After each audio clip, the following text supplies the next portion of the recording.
YouTube, what is going on? It's been a while. I feel like every time I log on, I say that now, but it's true. Things are hard with a baby. Priorities. There are a ton of changes since I'm not even sure the last video was. We have a much bigger frag tank. Got a 60-gallon frag plumbed in to the Red Sea 525 G2. Goes around, enters the sump to the back. One thing I'm going to change, it's December 31st, 2024.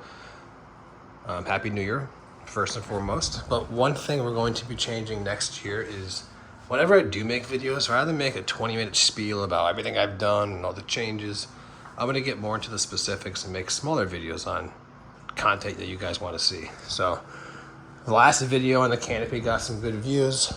I wanted to put together another canopy for the 525. Guys, don't be intimidated by this stuff. It's very easy.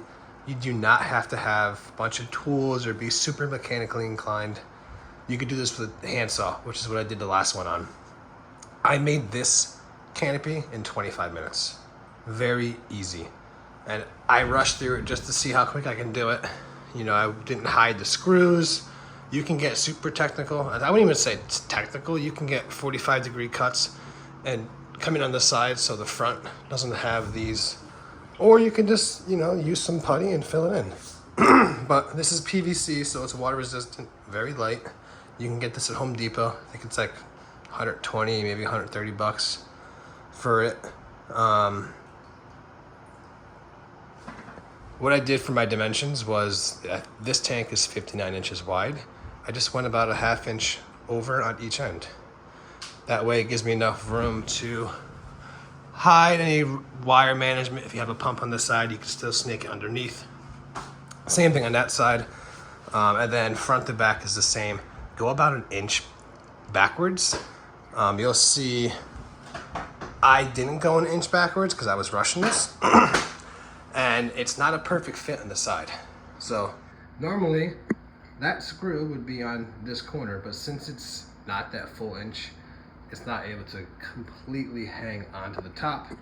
But even with it not totally hanging over, there's really not a whole lot of light spillage. And you get all of the ventilation perks, which is beautiful, right? You don't want to have a canopy on here, have the tank get super hot. So you still get all your natural cooling. There's really not a ton of light pollution, and you don't get that huge spill from the front. I could be on my computer here working and I don't get that massive blue disco feel.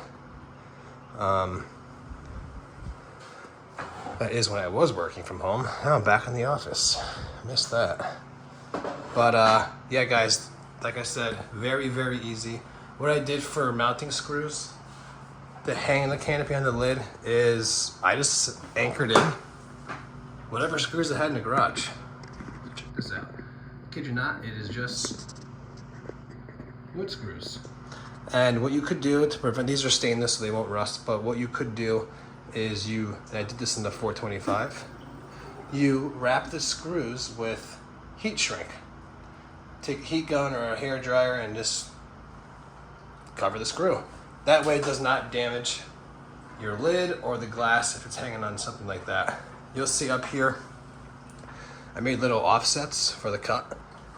That is only because of the canopy hanging up here. It doesn't hang perfectly over the tank. So when I do hang the canopy on there, it does move a little left and right. So these cutouts just allow me to move the lights around a little bit if I need to.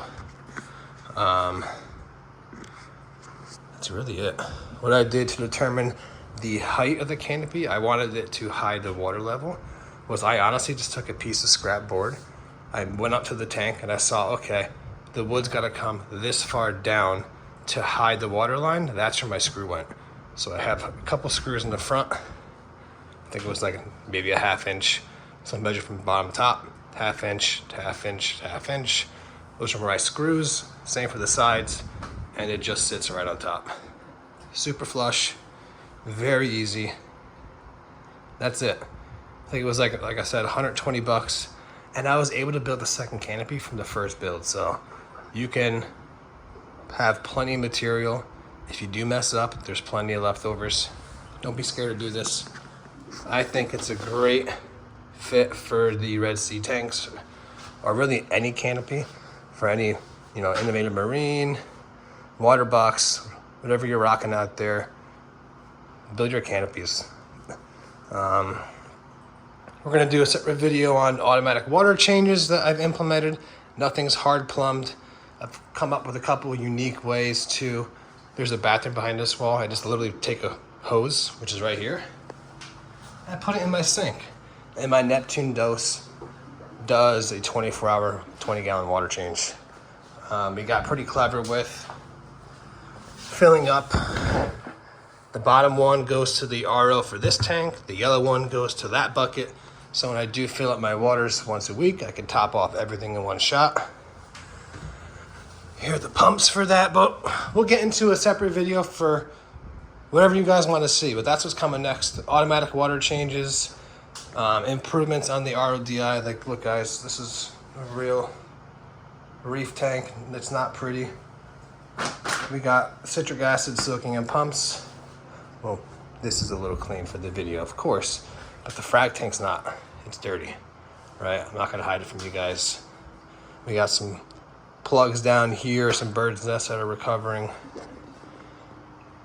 A lot of goodies up if you guys are in the Phoenix area.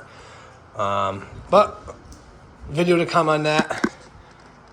Really guys, very, very, very easy. Build your canopies. If you have any questions, reach out to us on Instagram or Facebook at Copper State Coral. I don't check the YouTube too often. We don't make any money on YouTube. These videos are just to give you guys ideas and share some of the content and knowledge that we had over the years. This tank's probably year 3 for the rocks, the fish, some of the coral. Here are our levels real quick. 824 for pH. Alks between 8 and 9. Calcium's a little low, should be around 420, and this is actually high. I'm letting it slowly come down. I recalibrated that. It should be around 1440, but I'm letting it naturally come down. We've also going to come out with something about supplements and what I've figured out that's worked, what hasn't worked, and honestly, what's the best bang for your buck. So future videos of that coming. Hope you guys have a great New Year's. Like I said, any questions, reach out to us. We will talk to you later.